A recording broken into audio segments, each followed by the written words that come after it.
Hello, everyone. This is Record of Ragnatalk, the podcast about the manga and anime Record of Ragnarok, and I am joined by an extremely special guest, the voice of Jack the Ripper, Mr. Jeff Leach. Mr. Leach, thank you so much for being a part of this today. My pleasure, man. Nice to be here. How are you? I'm doing all right. I'm not gonna lie. I haven't been nervous talking to voice actors for a very long time, but you got my heart pounding. I'm not gonna lie. I'm Oh, very you nervous haven't about even you this. haven't even told me your name. That's how nervous you are. Oh, that's right. I'm so sorry. My name is Alex. What's up, Alex? There we go. Now we're There, starting off on the right foot. there we are. I Well, apologize. thanks very much for having me on, man. I look forward to talking to you about this wonderful television series and anime series. Hey, it's no problem at all. Thank you very much. So, I'd like to start with basically 10 basic rapid fire questions, nothing too crazy, just to have people get to know you. Okay, I'm ready. All right. Go to pizza toppings. Ooh, the more the merrier. I love a busy pizza, so maybe like a meat feast or a buffalo chicken with jalapenos and spicy things on it. Nice. Do you have any pets? If so, what are their names and what are their species? Do have a pet. I have a beautiful dog who is 2 years old. She's a little rescue. She's a pit bull, bully, Rottweiler mix called Nixie Nova, and she is my heart and soul. That is adorable. What was your favorite cartoon growing up? Favorite cartoon growing up? Oh, blimey. I mean, I was a huge fan of Ren and Stimpy back in the day. I also used to love. I mean, when I was a kid, maybe I did love the old classics like the Hanna-Barbera, Flintstones, things like Mm. that. And actually, one of my first, I consider this almost cartoon in its creation, but Leisure Suit Larry as a video game was a sexual awakening for me, and that was basically a cartoon. And so was Secret of Monkey Island as well. Oh, that's a classic. Yeah, Is Leisure yeah. Suit Larry the guy, that short, creepy guy with like the big nose and the black hair, or am I thinking of someone else? I mean, he's definitely a little bit of a pervert. Yeah, he wears a white suit and he's basically on this mission to try and lose his virginity and or get laid. And you have to kind of woo various ladies. But it started out as a little 8-bit game back in the day, and then became like an actual kind of almost animated game, with full cartoon drawings. But yeah, as a young man, that was my dalliance into trying to work out how to chat up ladies. So thanks, Larry. Thanks, Larry. Do you watch any sports, and if so, who's your team? You know what? I don't really watch many sports. I enjoy watching all sports, but I don't do it with any regularity. So I don't have anything that I follow. But my dad's a West Ham supporter when it comes to football. So I guess by rights and by birthright, I would be a West Ham supporter. And apparently they're doing pretty well at the moment. So go Hammers. Go, go them. What's your favorite? Go them. Go that team. Go the go, football team. go sports. Kick the thing. What's your favorite video game of all time? Oh man, come on, dude. You're asking me like an impossible question. Mm. There's different video games that are formative and life changing for me in so many different ways. Things that are more recent, like The Last of Us being one of the most beautiful video games I've ever played. Oh yeah. The original God of War games, all the way through to the latest. I mean, every single Mm. game that's been released in that. The Witcher 3 is one of the best games of all time. There was a period where I religiously played Elder Scrolls Online. I do love Divinity Original Sin 1 and 2. Yeah, I mean, Leisure Suit Larry, There Secret of you go. Monkey Island, Grim Fandango, like Ooh. yeah, there's games that were like life changing for a period for me. But asking my favorite one of all time is There's an kind of impossible. an impossible. It's impossible because they all, for me, video games are a beautiful escapism. I've escaped over the course of my life with various things. Drinking, Yes. which I gave up drinking about 5 years ago, almost now. Drug taking back in the day, I gave up drugs a few years ago. Sexual dalliance, being a little bit promiscuous, and I gave all that up when I got into committed relationships and started to Mm. grow up a little bit and mature. So, but video games is the only one that video games and adventurous sporting activities are the only two that I've ever considered really healthy escapism for me. Absolutely. Um, and no, I mean, I spent 2 years playing Call of Duty religiously, going from an absolute noob, complete bot, to being a sweaty top 0% player who used to play with some of the best players in the world, regularly on stream. So even a game like that had a kind of a very important place in my life for a good 2 years, and then it was trash. So, but yeah, so I couldn't say a favorite video game, but I've just listed off, I think, at least a large number of games that I loved. Army of Two. Do you remember the original two Army of Twos? Those first two. The third one was trash. That was a terrible storyline. Yeah, the Mexican cartel one where one of your good guys became a bad guy. Spoiler alert. Was trash. But those first two games, I remember playing that with all of my best friends. I think of my best friends when I think of those games. Do you know what I mean? Yeah, that's awesome. Yeah. I love how you said God of War, because it's like, I'm sure when you saw like the audition for Ragnarok, you were like, I know what this is. Oh yeah, and I mean like Fallout, even Fallout. Like I've played games like God of War and Fallout from their earliest iterations, where they were not the games they are now, all the way to what they are now. Playing Fallout when it was an isometric top-down 8-bit kind of video game, and then now it's this huge expansive world.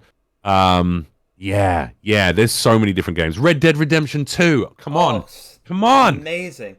I love Rockstar, and I love the team over there. They're good people. I'm friends with the Rockstar crew, so big love to them. I like people who look after their fan base. I like studios that look after their fan base. Absolutely. Oh my god, I've missed off one of my favorite. Actually, here you go. Here is what would have been if I had to pick a storyline that was one of my favorite storylines of all time in a video game history. Mm-hmm. It would be the Blood Omen Legacy of Kain Soul Reaver series, written by Amy Hennig, who is one of the best video game story writers. She's actually just one of the best writers of all time, I think, in my opinion. She's unbelievable. She wrote a series of video games called Blood Omen Legacy of Kain, and then there was Soul Reaver. And these games, I heard recently online, literally in the last week, that they might be making a new one, which would rock my world. Absolutely. I would be there. I would fund it if I could. Yeah. If there was a Kickstarter for it, I would definitely take whatever the top level of funding is and sink all of my money into helping it, so I could be named in the thank you credits, because I love those games. It was one of the first video games that did. You know what it did? It took a chance on being a being a franchise, and actually. They assumed, even though back in the day video games didn't work like that you thought, all right, this is going to be an ongoing franchise, we're going to plan out the next 3-4 games. They were one of the first to do that, and something happens in like game number 1 and game number 2. In fact, a number of things happen that makes no real sense, or doesn't make sense. It just sort of leaves you thinking, what the hell was that? What was that moment? And then in like game 4 or 3 or 4, you travel it back in time to become a character in game 1. It was so crazy, and you were like, "Oh my god, this is what it was! This is what it was!" It all plays out as one continuing storyline, which was a huge leap of faith, a huge chance for a video game franchise at a time when those were first released. The visuals were not the best on those first couple of games, but at the time it was groundbreaking. Oh yeah, at the time. So yeah, shout out to Amy, shout out to Blood Omen Legacy of Kain, Soul Reaver franchise, and God, if they bring it back, I need a role in that game. I need a role in that game. Give it to you. So Raziel. Oh my God. I hope they bring back the original voice actors, but yeah, that was life changing for me. So there you go. That could be maybe one of my favorites of all time. No problem. I love your passion, man, and I love the passion for Fallout, because Fallout is what got me into voice acting, and then that's what got me into anime, and now I'm here. So wait, Fallout got you into anime, or voice acting got you into that? Fallout got me into voice acting, and then voice acting got me into anime. I have logged, looking on Steam now, Fallout New Vegas is my favorite game of all time. I think it's the best game ever made. I've logged in 853.6 hours as of now. Amateur hours. And 1,595 in Fallout 76. Oh, there you go. Now we're talking. Yeah, I've put in over 1,000 hours in one of the Fallout games, although this would be on, back when it was on, actually, I don't know, maybe I can find it in my Steam. Yes, I feel you. Beautiful. Yeah. Skyrim as well. Skyrim, how can I not mention Skyrim in that list? I put in over 1,600 or 1,700 hours into Skyrim first time around. This is back. I didn't use any mods or anything like that, but there was a way to nerf your sorry, not to nerf. There was a way to buff your. Basically, there was a way to create the strongest armor and weapons ever, where you would use various items. You would use potions to up your crafting ability, but then craft items that upped your crafting ability, and then you would wear those items to craft stronger potions to craft stronger armor, and you would do that over and over until it was at the top level. Then you would use that to craft. Then you would take other potions to craft strongest armor whilst wearing the armor crafting buffed items, and then you would craft the armor. So I had a Daedric armor and dragon scale armor that was like impenetrable. Yeah. I could literally leave my character standing in a field. And I remember when I got to the final dragon, is it Alduin? I think his name is. I think so. Played by Mario. When I got to actually fight, I'm the kind of guy, I'm a completionist, so I try and do all side quests before I complete the main storyline on anything, whether it's God of War, whether it's Assassin's Creed, whether it's I should mention Assassin's Creed as well, because those first few games were killer. Got a little bit samey now. It's a little bit. They lost me after they killed Desmond Miles off, but I've got tattoos of Assassin's Creed on the back of my legs. You know what I mean? Nice. That's how much I was into it. But the when I got to that final dragon in Skyrim, I ended up two-shotting the dragon. It literally took me 2 hits to kill the final boss, which is both. Some people find that infuriating. They'd be like, well, "Why would you do that? That defeats the point of like trying to beat this really difficult boss." And for me, it doesn't, because that's how I would play real life. That's how I'm trying to play real life. Is level yourself up in every single way. Go and meet every single side character and NPC. Help out every person you can. Connect in every way that you can with the world around you, with the items in that world, with the skills that you can learn. Get everything maxed out to master level 100, and then challenge the biggest things in your life. Do you know what I mean? And that's how I kind of operate my real life, and that's how I operate in a video game. So that's how I would do it if that was real. You know, I would have made sure I was absolutely the strongest living creature in that universe, and then I would go and say, "Listen, dragon, we gotta have a chat." Yeah, exactly. I agree 100%. I was that way. And did you play Elden Ring?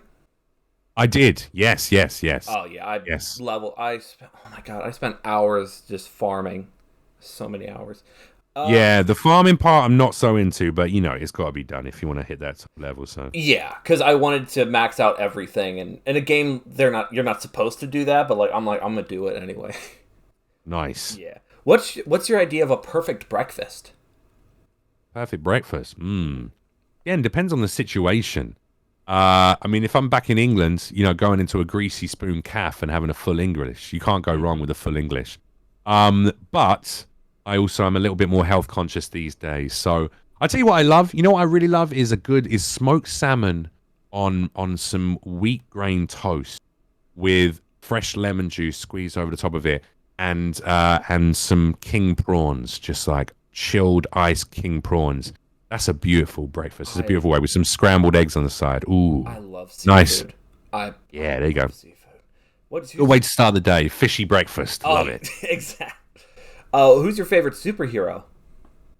Favorite superhero? I'm more into the anti-heroes, if I'm honest. I love people like Deadpool. I like people with a sense of humor who they do the right thing, but also along the way they might, you know, crack a few skulls. Lobo, you know, even to some extent, like Logan, you know, Wolverine was kind of a bit of an anti-hero. He sort of, you know, he didn't necessarily want always to do what he had to do. You know, he was like a reluctance. So yeah, maybe some of those guys. That's a good question.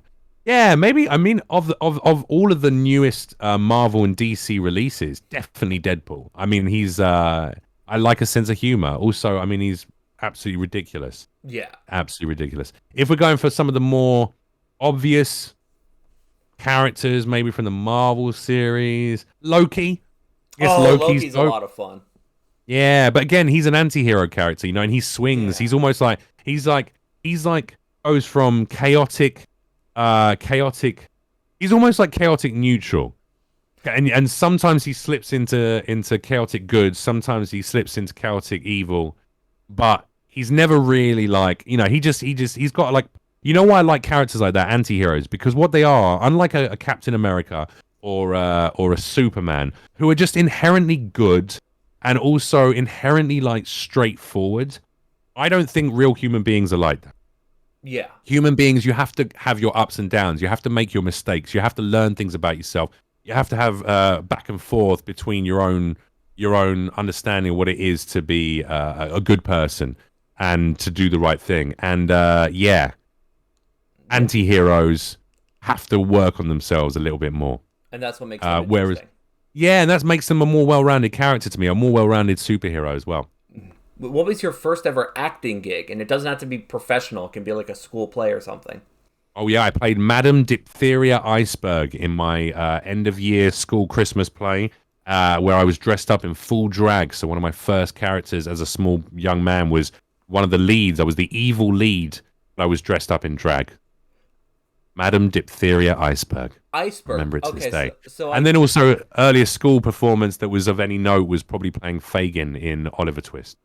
What was your favorite band? Because I know you were an interviewer for a radio station at one point. A bunch of radio stations. Yeah, I've done a bunch of radio shows over the years, pre going into TV presenting. Favorite band? Yeah.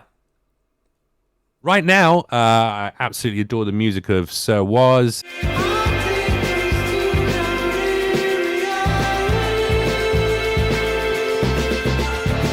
And Little Dragon.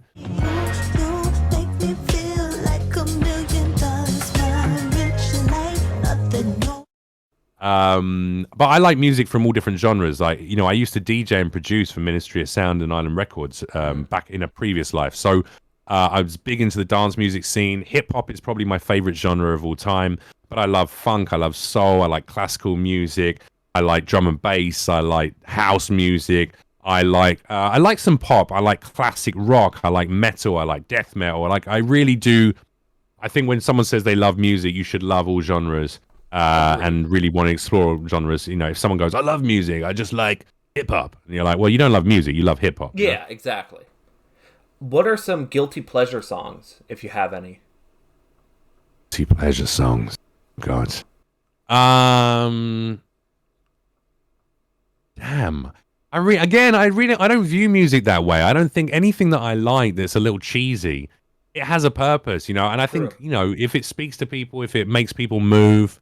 I guess maybe some of the 80s, there's a little bit of 80s stuff, but that's just because, a lot of the 80s were a bit and I find some of the music a little bit lame, but it's still fun to dance to. Do you know what I mean? Anything that you play at a wedding and everyone knows, no one really listens to the rest of the year round, that's a guilty pleasure song. Oh, like 500, how many people listen to the Proclaimers 500 miles during the week? You know what I mean? Yeah. But if it's at a wedding, everyone knows the words and sings along. So yeah, I guess that would be something. Yeah. And I'm curious, what was your first experience with anime in your life? Ooh, damn. That's a hard question. I actually don't remember what my first anime was.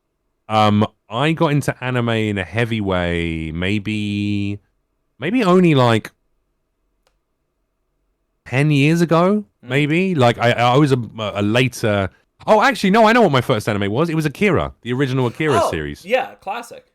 Yeah, and Ghost in the Shell, the original Ghost in the Shell series as well. Oh, yeah. Yes, and that was when I was a teen, and I was really into that, and then I sort of didn't really continue that love for anime. I watched those shows because my friends had them on VHS tapes. Right. So I watched them all. And then I didn't really watch any until I was, probably in my late 20s. And that, like a decade ago. Yeah. I know that, you started... Was a goal of yours to get into anime? Because I know you started voiceover during the pandemic, or not started, but that's when you really dove into it. And I know a goal of yours was to be in video games. Was a goal to be in anime at all? Well, you're a little bit off. I actually started in voiceover about 11 years ago is when I started doing voiceovers professionally. Yeah, so that was the first jobs I did were like Total War Warhammer 1. For Creative Assembly, and then in Sega, and then The Order 1886. Oh, you were in that? Yeah, just I was playing various NPCs and crowd stuff, doing like crowd waller and small characters who sort of said stuff in the background. Yeah. So if you're walking through the city, you hear about, oh, hello, mate, you want a bit of that? That was things like that. We all start somewhere, eh? So those were my first couple of jobs, but I always wanted to be in video games first and foremost. I never really had any desire or any. It wasn't like I didn't have any desire, but Right. I hadn't thought about, God, I want to be in an anime. Yeah. I always just wanted to be in video games because, I was a video game geek and I was like, I want to be a protagonist in a video game that people play. That's important for me. That's something that I really want to do. Because the money is not great in voiceover, as you probably know if you're working in the industry yourself. But when I did Record of Ragnarok, that really made me go, okay, this is a world that I should explore more. And actually, I still haven't really done that enough. I've done this great job that has won so many awards and been, trending #1 worldwide, etc., etc., on Netflix, and really has a big fan base. And yet, I haven't leveraged that just yet to generate more work in the anime space because I'm busy.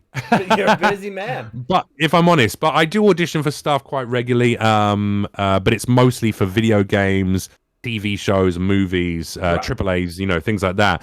Whereas anime is almost like its own separate. It has a separate, intimate clique of people and creators and artists. So I definitely need to hit some of those entities up a little bit more and say, hey, listen, I did this character, Jack the Ripper, which has done pretty well. I'd love to do a few more anime. Because I watch huge amounts of anime at the moment. And I have done for the last, like I say, sort of 5 to 10 years, I've been really heavily into anime. Yeah, and Record of Ragnarok really picked up. There was some backlash over Season 1 with the animation, but Season 2 definitely picked it up. And if you look at the numbers that... it was posted on the social media, like the numbers watched outdid like Oshinoko and possibly even like, I don't want to say, but apparently it outdid Demon Slayer. I might be remembering that wrong. I apologize. But like, yeah, it was very successful for Netflix. The response has been really incredible. Yeah, Season 2 definitely stepped up. So it was nice to sort of enter the show in Season 2 with such success. And I think also, I was just glad that Jack survived. And as I understand it from the original manga, you have obviously the story of Record of Ragnarok, but then they had a spin-off show of Jack the Ripper and Clock, his Volander, his Valkyrie, who become like this almost like buddy story, and they go off and they sort of start solving adventures themselves as like a duo. So my dream would be that the Record of Ragnarok series is so successful that they like the character of Jack the Ripper and Clock enough that they say, maybe we'll go and make the other manga into a show as well. That would be mind blowing. And use me, but there's no guarantees of any of those things. This is me purely posturing about what I would love to happen, but that no one has discussed that with me or anything of that nature. So it's just a dream at this point. One thing I love about Record of Ragnarok is that like I watch a lot of I love tournament anime. That's my shit. I love it. Right. But like usually it's like, okay, well, this person's done with the tournament. Okay, we don't ever see them again. They won their fight. Yay. But like Record of Ragnarok, it flashes back. Like you see Sasaki and Hurst. You see Jack the Ripper and Hulk. Clock. I'm sorry? Clock. Yeah, that's his Valkyrie, yeah. Right. I just like Clock. It's got a H at the beginning. It's almost like HLOKK, I think. Yeah, I just trying to think I just want to make sure I pronounce it right. But yeah, like you gotta sound like you gotta get a little in there. Yeah. A little in there. Exactly. Like, even just in round 9 they showed Jack the Ripper and Hawk or Clock. Yeah, no, he's been throughout season 2. He seems to come back in, so which gives me the sense that the character is something they liked and they wanted to feature, outside of his actual battle. And he's almost become this kind of like, which I absolutely adore. It's the most fun character to play, but he's terrifying and also not terrifying, also very loving, and also very funny. He's a very funny guy. He's very quirky and weird. When he pops up later on and he's just there sipping a cup of tea, all bandaged up, and just like, oh, hello. And then he's sort of super threatening in the next line. It's like, which is super fun to play. I like characters like that. Yeah, and it's got to help that like he him and Hercules' fight is considered universally amongst the fandom as the best fight in the series, at least so far. Yeah, So that's absolutely. It's beautiful. I mean, it's incredible. it's because there's heart in it as well. I mean, George Yeah. Newbern, who voices or voiced Hercules in the English dub, he's a great performer as well. And we actually did a charity signing stream, like autograph and signing stream for some charity a while back. And I got to chat to him for about an hour and a half. And he's also a very good dude as well, like George himself. So Yeah. I think. I don't know. It all came together very nicely that the audience seemed to really respond to his performance, my performance, their relationship, the story, and how it's outlined is great. And again, looking at the original manga, like Jack the Ripper isn't even Jack the Ripper. He's not actually Jack the Ripper. He's not actually the serial killer Jack the Ripper. According to the manga, he took on the mantle of Jack the Ripper. Mm-hmm. So even though you see him have this really screwed up childhood and this relationship where he obviously kills his mother and father, who are quite both very abusive and quite kind of awful. Well, yeah, I mean, I'm not sure that anyone should be murdered, but yeah, I get what you're saying. Within the context of the story, sure. But you also find out later that he's not actually this tested serial killer. He killed Jack the Ripper and took on the moniker of Jack the Ripper, like the guy that we call Jack in the story. That's according to the original manga. So yeah, that's according to the spinoff. Yeah. So I wonder whether that will be explored even over the course of the series if they choose to make any more episodes beyond season 2, because again. Yeah, I don't know anything, and I also haven't been told anything. So again, fingers crossed. I would love it if they made more and there was more role for Jack. But the spinoff is still going on. The spinoff is still being made. He's fighting the Mother Goose Gang at this point. What you mean in terms of the manga? In his own.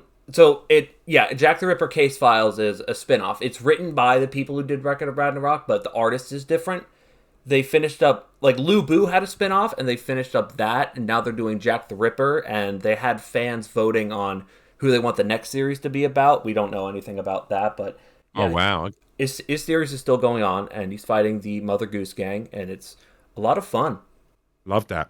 All right, well, I'm gonna have to find a way to pick up these bits of material from, because I'm assuming it's only released in Japan, is it? Yeah, so far we're slowly trickling out. Like, we have round 5 officially in English, and of course I have all the volumes on my shelf over there. Right.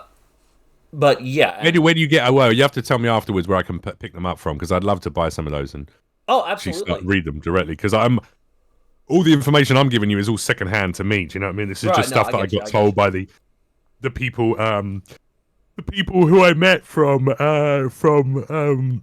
Japan when I went and did Anime Expo. The team that came out from Record of Ragnarok from Warner Brothers Japan. Yeah, from Warner Brothers Japan. They were telling me all about the story of Jack the Ripper, and so that's how I found out about all these things.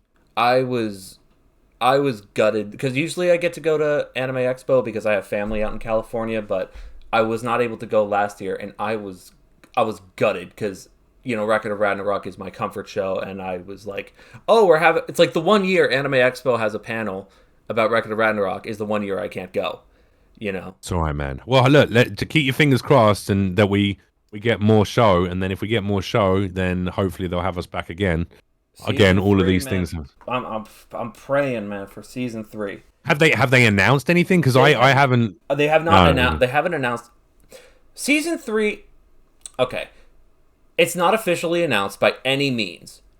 Right. But it is basically announced every way except officially, because season 2 did extremely well. We have 3 fights completed in the manga for the next season, and they not only showed the next fighter but gave him a voice actor. Oh, really? Okay. Yeah. For so that would make sense. But at the same point, look, I say this from the business end of it, and also you have to be very careful as an actor in these things. I can categorically say, hand on heart, I haven't heard or been told anything about any future work. Like, as far as I'm concerned, when I go into a job like this, you do your job, you do your series, you do your episodes, and then you assume that's the end of it. You have to, because in a lot of cases that is the end of it. You do your one bit, and then there might never be another season, because there's a lot of business end. There's a lot of stuff going on in the background in the business end to lead to me actually ending up in the booth doing some work. English voice actors are like the last people to learn anything. Literally, dude, so, we are beyond the last. It's by the time that I find out that I might have some work, it's already been confirmed 20 times in Japan and and Netflix and Warner Bros. And blah blah blah. So at this stage, I really haven't heard anything, but I do really love the series. I think it was that, like you say, I actually quite enjoyed series 1. I did love it. I think people were way too hard on it personally, especially given the time frame and the budget and the staff. They were understaffed, and they were given I heard they were given 10 months. I don't know if that's true, to be clear. I don't know about any of that stuff, but I do know. I watched it and I really enjoyed it. Oh yeah. So I didn't have an issue with it. Now, did I enjoy season 2 even more? Sure. You could tell that there was even more budget, even more team. They were clearly had more work going into it, which is amazing. So I hope that is a sign of things to come. And then obviously with the success of the series in itself, the fact that it's been received so well by the fans and it's trended #1 worldwide in so many different territories, you would hope that would make people like Netflix and Warner Brothers go, you know what? Let's do some more of this. And so I'm going to keep my fingers crossed and hope that does happen. And then I'll keep my other fingers crossed and hope that Jack the Ripper gets to come back, because that would be so cool. That'd be so cool. Incredible. Now, talking a bit about your home, or at least your birthplace, London. I know you spent quite a bit of time looking into the bizarre nightlife of London and experienced seemingly all there is, everything from a snake literally trying to get in your pants to doing a striptease on stage. So as a man who's experienced it all, what is your opinion, like the best night out someone could have in the city of London? I mean, that's changed, man. That has changed for me. The show you're talking about is one of my... I produced a show towards the end of my time in the UK. I used to do a lot of hosting for BBC and Channel 4, shows like Big Brother's Big Mouth, like the spin-off show of Big Brother, and a lot of major music festivals, and some youth programming on BBC Two and all sorts of stuff. And then I started doing immersive documentaries, and then I did a show called Jeff Leach +1, which was self-produced for London Live, which is a big channel in the UK. And yes, it was doing the most crazy nights out. I mean, at that period of time, London was a really crazy fun city. I think it's gotten very different, especially post-pandemic. Most of the fun venues that I used to love going to in East London or in Soho or in South London, a lot of them closed down during the pandemic. Yeah. A lot of them have been turned into Starbucks or, Top Shops or whatever other big corporate... big corporate entities who can pay the rent and make money, and therefore we've lost a lot of the cultural nightlife that London has been lost and has been diluted somewhat. And I've been away for 10 years now, so at this stage, whilst I used to be very tapped into whatever the coolest, latest nights out were, I just don't know anymore because I'm not there. And also, I'm 39 now, bro. You know what I mean? I'm not going to where I used to leave my house at like midnight or 1 a.m. to go on my night out. You know what I mean? And then I'd come home 3 days later. Now I'm in bed by 10:30, cuddling my dog, watching. Actually, you know what I've been doing every night for the last month, probably, when I come home, is I get home in the evening from where I've been out. It's like 10 o'clock, and I sit on the floor with my dog on a dog bed, curls up like a little croissant in between my legs. I stroke her and give her a little neck massage whilst I watch. I've been watching Pluto. I don't know if you've seen Pluto yet. Anime series. Really good. I have. I gotta admit, I've been falling behind on, like... All right. Yeah, because give it a watch, man. I can highly recommend it. Really, really good. Well, I always watch in the original. I always watch in Japanese with English subtitles. Like, that's how I watch everything except Record of Ragnarok. There you go. Which again, no shade to the disrespect no to, shade to dub yeah, actors. No shade at no all. shade to the dub actors. Clearly, look, I am one of them, so I like Yeah. them. You know what I mean? There's a lot of cool people, but I just love watching it in the original Japanese voices. And so I've been watching Pluto, and that's how I spend my evenings most of the time. I'm not out raving. So nights out in London, I don't know. If you want to go to a cool rock bar, if it still exists, go to the Crowbar near Tottenham Court Road. That's like a bit of an institution. It's an iconic venue. If you want a good night out and you want to go and see some live music, maybe go down to either to Dalston, Hoxton, maybe to Shoreditch, maybe to Camden Market. You know, you got to walk around Camden Market and have a little look down there. But even that place has changed. I heard even the Barfly venues that were like the best for live music. I used to work in them and DJ at them and run club nights at them. They've all closed now, I think. Yeah, I just don't know. Or go and check out some drag. There was always a really cool drag scene in London. But again, I know like Madame Jojo's, which was one of the most famous venues down there, that I used to have nights at and go to a lot. That closed down. It got closed down during the pandemic. No.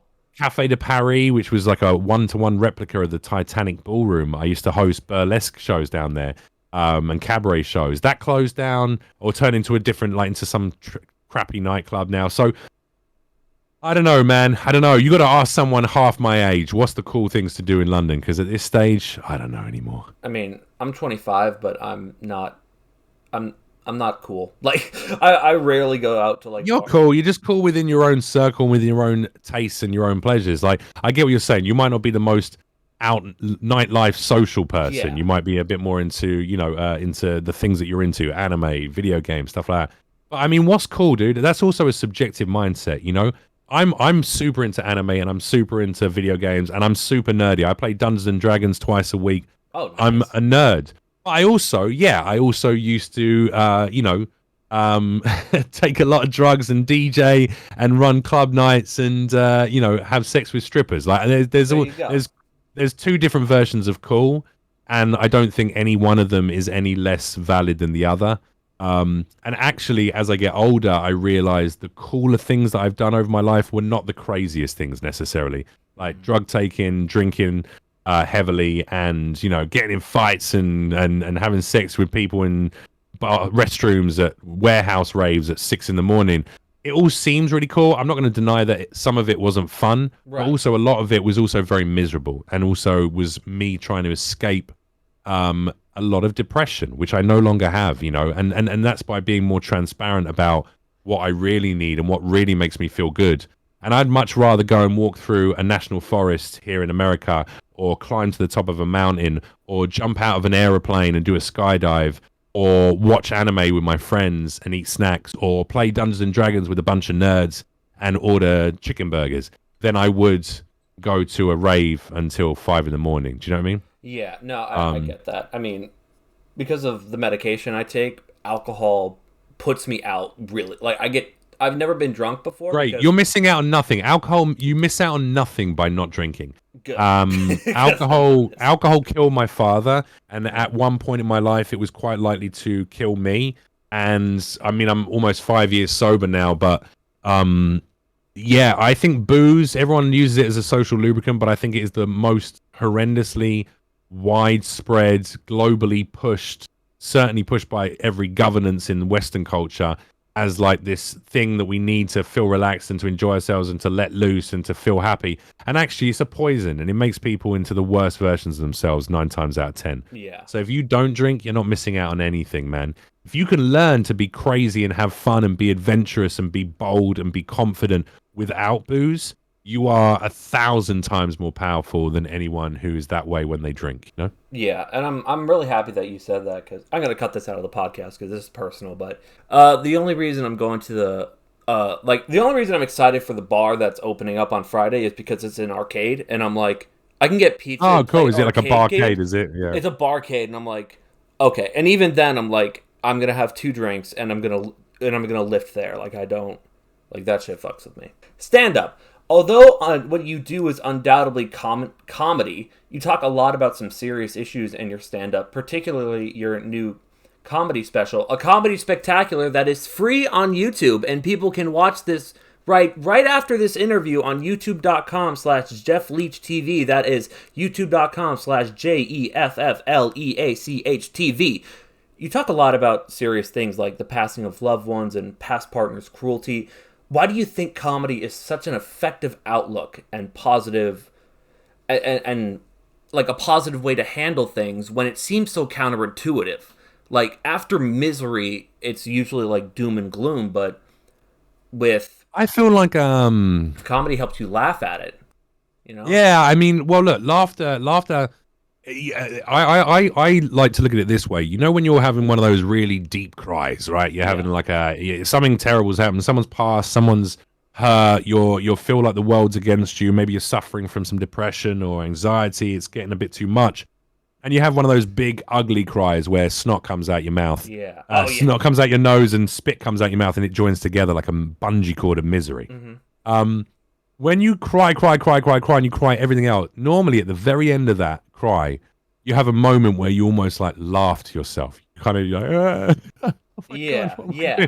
It's almost like a laugh. And it's because you've let out all of that pent-up frustration, all of that pent-up misery, all of that pent-up pain and hurt. And I think that's what humor does. It allows us, is a conduit to allow you to lift the cork on a bottle of pain, even just for a brief moment. So when I do stand-up, I like to, I got like adult material. I make jokes about all sorts of facets of life. I definitely have some sexual connotations in there. I have some personal stories. I have some funny quips about, about all facets of human existence. But I also try and make it all relate back to personal experiences of my own so that the audience can empathize. Because when an audience empathizes with me, I can empathize with them deeper. When we can both laugh at something that I've gone through that I'm being transparent about, which I do in every aspect of my life since sobriety, they can laugh at what I'm telling them about my own life. But then they walk away from that show and they go, you know what? That guy was laughing about, he was making me laugh about talking in a funny way about the pain he had of a breakup, or the pain of losing a friend to suicide, or the pain of losing his father to alcoholism, or the pain of getting older and his body breaking down, or the pain of and by doing that and showing that it's not that serious, or you don't have to hold on to that pain, you can release it, you can have a moment of respite with the humor and with the laughter. That's hopefully something they walk away and go, maybe I can do that with my own life. Maybe the next time something bad happens, I'm going to chuckle about it because I'm going to think of that silly British twat making a joke about it on stage all those months ago. Yeah, and so that's why I try and do comedy in that way and make it more personal and also more transparent than a lot of comics do. But yeah, I really think it's a healing process that you have to undergo, and sometimes you need that initial catalyst to allow yourself to deal with the issue. And it doesn't need to be deadly serious. You can be humorous about it, and then you can go, right, I'm ready to try and heal from this, Yeah. And although I like hand over fist plugged your comedy special, genuinely I thought it was one of the most open and genuine comedy specials that I had ever seen. Because thank you, dude. Because when you watch it, you're not only like, oh, this guy's kind of crazy and he's surprisingly very good at rapping. You also like. It almost like you get a sense of like, I know Jeff Leach, not like personally, right? But like you understand like you kind of Well, I mean, but you do know me personally by the end of that spectacular. That's the point. That's why I didn't do it like the way that anyone does their specials. I was told that I should have sold it to Netflix or to Showtime. I had offers from platforms, from major networks. And I chose not to sell it to them because we were on a strike at the time, SAG actors were all on strike. And I was like, if these people don't value the art that people create, why would I give it to them? Exactly. Why would I give my art that is so personal, it's taken so long? Now, maybe that was a mistake. Maybe I'll sell it in the future to them down the line now that we've signed an agreement that the Actors Guild are happy with and the Writers Guild are happy with. But I did it differently in every way. I self-produced it, self-directed it, self-wrote it. I didn't just do stand-up. There's 25 minutes of written stand-up material. There's 15 minutes of crowd work in Vegas at the Comedy Cellar. There's also the animated segment where I voice all 4 characters. There's which is all about mental health. They're all different facets of my mental health issues. There's the rap music video, which is talking about the concept of being able to do anything. If you put your mind to it, you can do anything. You just have to start. You just have to decide to do it. And obviously it's ridiculous and silly and funny, the rap video, but it's that's really the core message there. There's the dramatic dialogue that runs all the way throughout it, which has moments that are very funny, but also moments that are very, very personal, very heartfelt. And I wanted people to see every part of who I am, because I'm not just a stand-up, I'm not just an actor, I'm not just someone who loves rap, I'm not just a voice artist, I'm not just someone who's made mistakes and tried to come back from those and become a better version of himself. I'm not just someone who's done good things and helped other people. I'm all of those things. No human being is one two-dimensional person. And I think in the age of social media, more and more and more frequently, creative people or artists or entertainers of any kind are succeeding because they present very two-dimensional versions of who they are. Yeah. Because they think, oh, that's the easiest way to do it. Oh, yeah, just be one thing. Then people know what you are and they can get behind it. Nah, I'm not one thing. So why would I ever present myself as just one thing in my art? Through that, I'm going to show you every part of myself. And that was the intention. And it seems to have spoken to a lot of people. And a lot of people seem to have found value in it beyond just laughing and having a good time. A lot of people have said, hey, thanks for opening up about these things. And thanks for showing that you can try a bit of everything. And thank you for, letting me feel like it's all right that I'm not all right, Yeah. So that was the big intention with it. So, and I say you succeeded very well. Thanks, man. Thanks. I hope it. I mean, I hope it continues to grow and it gets more reach as time goes on. Absolutely. One thing I noticed about your stand-up routine, getting more into the comedy angle of it, is how quickly you can shoot from the hip with an audience, even when things don't go your way. I remember. Yeah. I was watching one comedy special where you delivered a punchline. It didn't really get much of a reaction. And without missing a beat, you just go, wow, you guys gave me nothing. And there was another time when you asked the crowd, how you guys doing tonight? And not a lot of people made noise. And you were like, 6 of you, fantastic. And both of those times you were able to make the crowd laugh and kind of put you in their favor, even if the initial introduction or punchline didn't work. Is this something I feel like always been keen on? Or I'm sorry, go ahead. No, I was going to say no, and sorry, I should let you finish the question. No, I think so. When I started in comedy, I came from TV presenting into comedy, which is the opposite way round to most comics in the UK, certainly, and a lot that annoyed a lot of comics. Like, oh, why are you doing this? We're trying to get on TV, and you're coming from TV to stand up. But I had all those skills of presenting and working a crowd. I was an improviser before that. I did a lot of improv comedy. I did sketch comedy. I knew how to get a crowd on board as a host and as a live host and fill time. But also I made a point of learning every facet of what it is to be a stand-up comedian. A lot of comics are very good at writing jokes and delivering jokes. Crowd work, can't do it. Or improv, can't do it. Yeah. Or hosting, can't do it. I made it a point of interest for me to learn every style of comedy and every way of approaching comedy, because I think the best and the most well-versed comics in the world can walk onto any stage with zero material and make people laugh for an hour. That's the hardest thing you can possibly do. Get up on stage with no material and go, right, cool, let me just talk to you guys. All right, who we got in the audience? Let me come down here and chat to you. Boom. Oh, wow, this going on. And then create something here and then do a little character act out. And then I'm hosting for a bit and I'm like, oh, okay, well, this is going on. And that's why I've done all these different things, like hosting award shows and writing scripts for award shows and writing script for TV shows and hosting my own events and producing those events. Like, you have to do all of it if you want to be the most well-versed entertainer that there is. And that's what I am. I'm an entertainer. I'm not just a stand-up. I'm not just an actor. I'm not just a voice actor. I'm not just a TV host. I'm not just a radio host.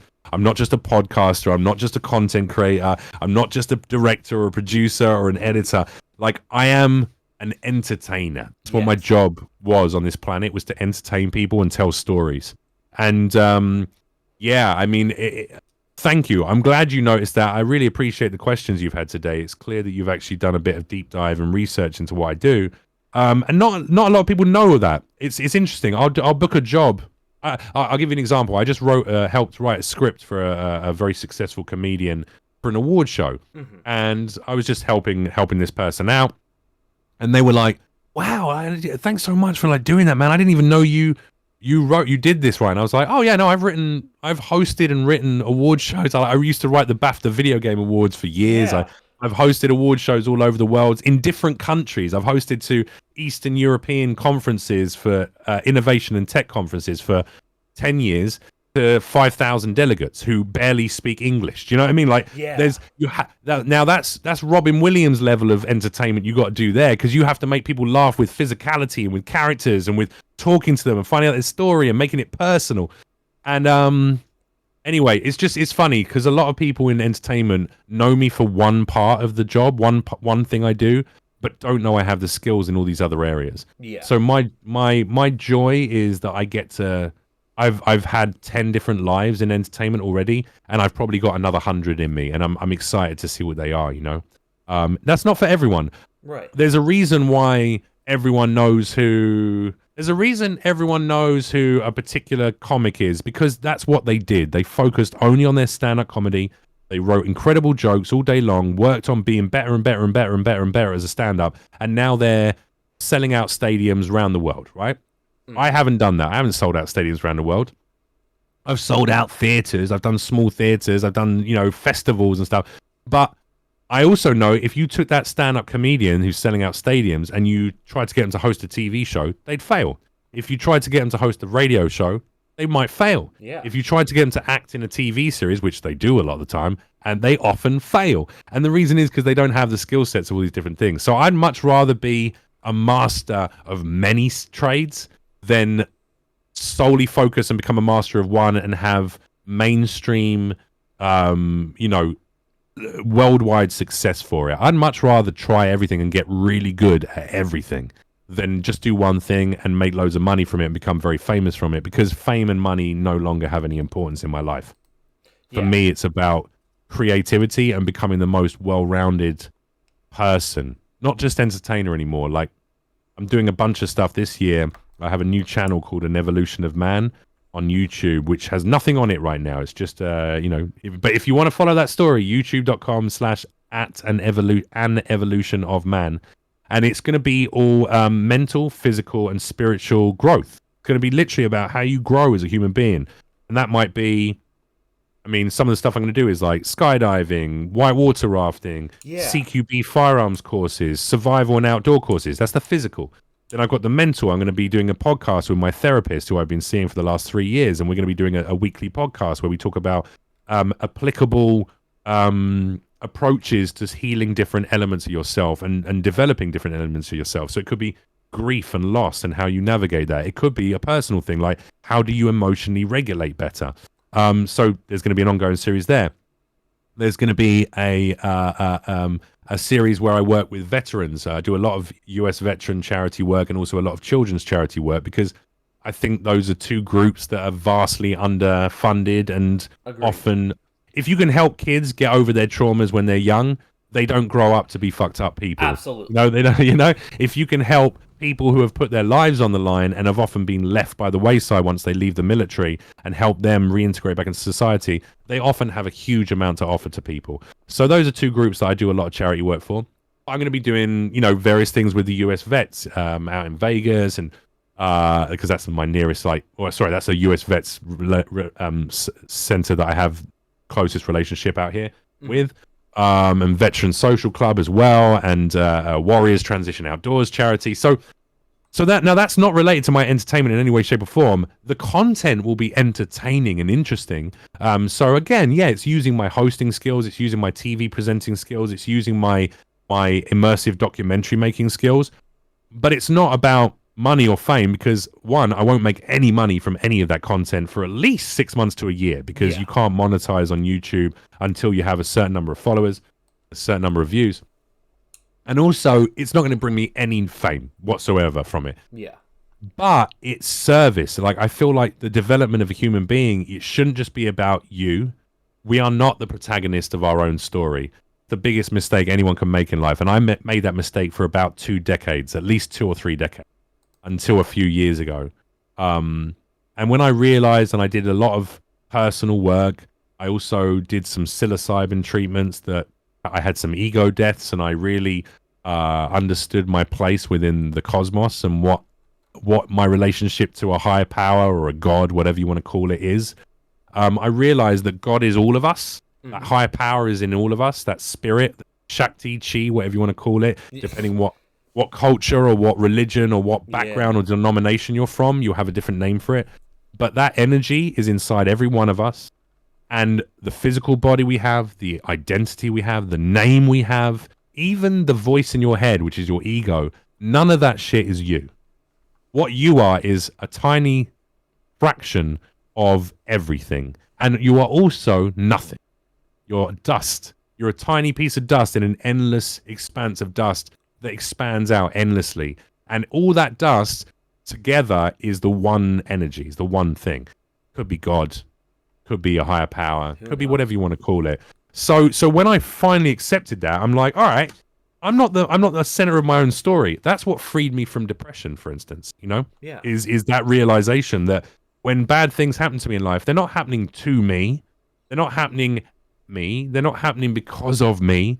That's just life. That's just what my life is today. Okay, I can either hold on to that and punish myself and become depressed and become hateful and self-loathing towards myself, or I can understand that it's not happening to me. I can release it. I can move on. And I can go, right, okay, cool. That miserable thing happened. I've dealt with it. I've moved beyond it.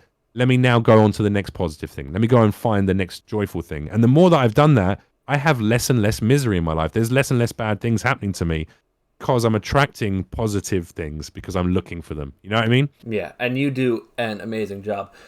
I don't want to keep you for very long, but I have just a few more questions and some community questions, if that's all right. Sure, let's rattle through these. I've got to hop off here in about 5 minutes. Let's see what we can do with 5. Okay, all right. Being from London yourself, how did you feel portraying somebody in the history of London in a London-themed area like Jack the Ripper? Sorry, so can you say it one more time because it cut out a little bit? Did you feel some pride playing somebody from London representing humanity? I did. It's very nice to bring to be able to also perform in my own voice or my own accent at least. Yeah. You know, that felt nice. And I am a proud Londoner in a lot of ways. I am very proud of my heritage, both my British and my Macedonian heritage. So yeah, that was nice. Although playing what is at least perceived to be a serial killer is not necessarily a part of me. So you know. So I know you met George Newbern and I know you met Laura Post, the voice of Brunhild. Yeah, what a lovely lady. She's very cool. That's awesome. Do you plan on meeting any more, or are you just kind of waiting for them to come around? From Record of Ragnarok? Yeah. I actually had no contact with any of the other people from Record of Ragnarok other than, you know, the amazing directors and voice directors and casting agent that I work with, who are also very cool people. In fact, I was playing D&D with the director. He was one of the people I was playing D&D with. I have not met anyone else, but I would absolutely love to meet other actors from the show. Yeah, maybe we'll meet at a signing one day. If the show blows up even more and becomes even bigger, maybe we'll have the opportunity to do some panels together at conventions or some signing together, some autograph signings. That'd be awesome. You know, yeah, I'd love that. I'd love to meet more of the guys and girls from the show. A lot of people want to know, what is your favorite brand of tea and how do you take it? Oh, I love a bit of PG tips, mate. And I'll tell you why I love the PG tips, because a lot of people like Yorkshire. I love PG tips and I'm talking as a British brew, right? Like a proper builder's tea. The reason is because it's a pyramid bag. I feel like it gets the most water, can like really hit those leaves properly. And it's just my favorite one. However, I will say this, there are nicer tasting teas. And actually what I've been drinking a lot lately is cherry and hibiscus, made by this little single, literally it's a black owned business. It's a young female who makes her own tea in a local farmer's market, and it's absolutely awesome. It's so delicious and so tasty. So yeah, support small businesses. All right, just 1, 2, 3, 4, 5. Okay, 5 more questions. We got it. We can do this. One of your most iconic voice roles is Ghost from Call of Duty, a character that has seemed to only become more iconic with time and has gained quite a bit of reputation and has a lot of people crushing on him. What has been your reaction to seeing so many people crushing on him? I know for a fact, for my weeb trash out there, Bao the Whale, the VTuber, she certainly had quite the reaction to your cameo.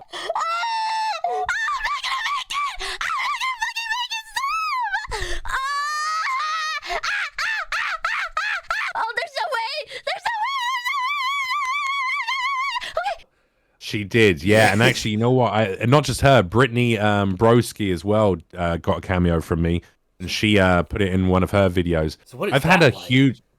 Oh, it's nice. I think that's really sweet. I'm really glad that people responded to my character. I only played Ghost for Modern Warfare 2019, Call of Duty Mobile, and Warzone 1. So it's a new actor now, Samuel Rukin, for the latest 2 games, who's doing a great job. Oh, yeah, I really loved it. I mean, it was so good to be a part of that community. I was very heavily involved for 2 years. I played the game for like 10 to 14 hours a day on stream. I hosted esports competitions. I raised about $400,000 for various charities over those 2 years. Autism charities, children's charities, veterans charities, cancer charities, cancer research charities, I should say. And we're not raising money for cancer. We're raising money to fight them. Yeah, equal justice initiative. You know, like we did some amazing things. I got to meet a lot of very cool people. I'm very much a fan of the fandom. And I'm like that with anything I do, whether it's anime, whether it's a video game. I get involved and I want to meet the fans. Not all actors do that, so I'm very grateful that I've had an opportunity to do so. And yeah, I get quite a lot of cameo requests, and most of them are either from people who need a pep talk or need some uplifting, which those are my favorites because it's nice to be able to share within the character goes. I wear the full outfit, like I have a full cosplay outfit that I created myself. Actually, I built it myself, and it's like really high end. It looks really, really good. But I do it in full character, and it's nice being able to share my own experience with depression or mental health advocacy for some people who might be struggling as the character goes, which gives them a massive uplift. And then the other side of it, the other biggest requests I get are mostly ladies saying, or men saying, my friend is super attracted to ghosts. Can you like tell them you're coming home for Christmas to visit them, or can you tell them on Valentine's Day that you're going to come and visit them and give them a little kiss and stuff, or give them a bit of training back at Hereford? So I love that. Yeah, why not? It's nice being sexy ghost. Yeah, and I can personally vouch for cameos because you did a cameo for my. I ordered a cameo for my friend Lou. Oh, cool. And yeah, you absolutely made her night. She cried. She was so happy. She loved it so much. I'm very happy to hear that. I'm very happy to hear that. Thank you, man. All right. Community questions. Apple P2, of course, the legend in our community, the divisive, notorious Apple P2, wants to know, do you like apples? I love apples, yeah. Fantastic. Love an apple. I like a Granny Smith. Those are some of the best. Dark Matter 1889 wants to know, do you like apple pie with Kali McUwu adding, with cheddar cheese? Do you like apple pie with cheddar cheese? I don't know why get that cheese away from my pie. However, I will enjoy a little bit of pear and blue cheese ice cream. If you've never had it, Salt and Straw, they do this lovely vegan pear and blue cheese ice cream. I love. It sounds awful, but tastes so good. It's so good. I'll have to give it a shot. But yeah, no, apple and cheese. Now, keep your cheese away from my apple pie. Yeah, the hell, man. Steak Drake wants to know which voice actor is closest to their character. I guess. Well, I had met George Newbern, and you talked about how lovely he was, and he is. He's very understandable for a character like Hercules. Very nice guy. I haven't really talked. I mean, you mentioned Laura Post. She's definitely a very powerful, tall, and incredibly warm and morally and ethically on point woman. So I think she matches up to her Valkyrie character in a big way. And also, I think I am a little Jack the Ripper, because as much as I have never murdered anyone and don't plan on ever doing so, I am very much about the emotional connection to other people. Like that's a big thing for me, and I think it's a big thing for Jack. And also, really, when you find out that Jack isn't actually Jack the Ripper and he didn't murder any of those people, he obviously his parents who were abusive. Yeah. But when you find out that he didn't murder any of those people and actually he took on the mantle to sort of be a protector, that's very much like me. I'm used to being the underdog or the anti-hero. And again, I connect with those kind of characters. Plus, he looks fantastic. He's got a real swagger and style about him. And if you've seen any of my Instagram posts, you'll know I do love dressing up. So yeah, Avatar Jojo maybe I'm a little... actually wanted to know, like, do you have the same fashion sense as Jack the Ripper, or Jack the Dripper as he's been dubbed by the community? Because I Oh, mean, I see. yes, you're style. See, Like, now you when have you said style, bro. that other alternative name for Jack, I assume that was a sexual connotation. No, not at all. But it's not. It's just he's got some drip. I He's see. got drip. I mean, yes, I do. I do love wearing. I have some wonderful suits with like lots of accoutrement, and like I love like my jewelry, and I do wear quite flamboyant outfits. Um, in fact, I've had a couple of fans make some amazing fan art of me in this. I'm holding a teacup and I have this tweed suit on and all these like adornments, like little brooches with skulls on them and stuff. And Oh yeah. someone drew me as Jack the Ripper in my outfit, and it looks amazing. Megan, her name is Megan Dreams, is her sort of her account handle, and she made some amazing drawings for me. So thank you, Megan. Yeah, the shout outs to Megan, man, and I love the character designs in Record of Ragnarok because like it doesn't matter what like circumstances they come from. Like Jack the Ripper in real life, although he's just taking off like the serial killer, he's like from poverty-stricken Victorian London, and he comes out just looking like a pimp. Like he's dressed, he's just looking great, and I love that aspect about him. Dressed to the nines, we would say. Dressed to the nines. Nines. Ooh. All right. Last question. I don't want to keep you for any much longer than I already have. Thank you so much for being here. What would you like to say to the fans of the Record of Ragnarok? I would like to say that if you watch anime and if you love characters like that, I want to relate it back to what you said a little bit earlier on, my dude. When Alex was mentioning, "Oh, I'm a nerd, I'm not cool," and stuff like that. You are cool. I think as time goes on, especially as these things that used to be on the fringes of entertainment, anime, video games, and are now being recognized for the unbelievably successful entities that they are within the world of entertainment and art. Video games have made more money than the TV, film, and literary industries put together for the last almost 2 decades. And finally, that's being recognized, which is why they're making TV shows out of all of our favorite video games. You And know, they're finally getting good. yeah, like Fallout and Halo and things I like have that. high You hopes know, for Fallout. I have. yeah, me too. I really hope it's going to be amazing. The Last of Us, like Yeah. these are a reflection of what we already knew, which is we are cool, and the things we like are cool, and are more artistically interesting and diverse than a huge amount of the other trash that has been forced down our necks. So, if you love Record of Ragnarok, if you love anime, thank you. And also, you should love yourself because you are cool and you are into some of the most wonderful art that is available to people. And I've always got time for people who love good art. Absolutely. Thank you very much for being here. And Thank you. If you do enjoy what I do, I have a brand new podcast, comedy podcast, launching with a friend of mine, Cherie DeVille. It's called Comic Cougar Convo. It's going to be available for free on YouTube. We're going to be putting the first episode up on the 18th of January on my YouTube channel, new YouTube channel, youtube.com/at Comic Cougar Convo, where we discuss all sorts of facets of life. Including things like video games and guns and the zombie apocalypse and the future and beauty and food and fashion.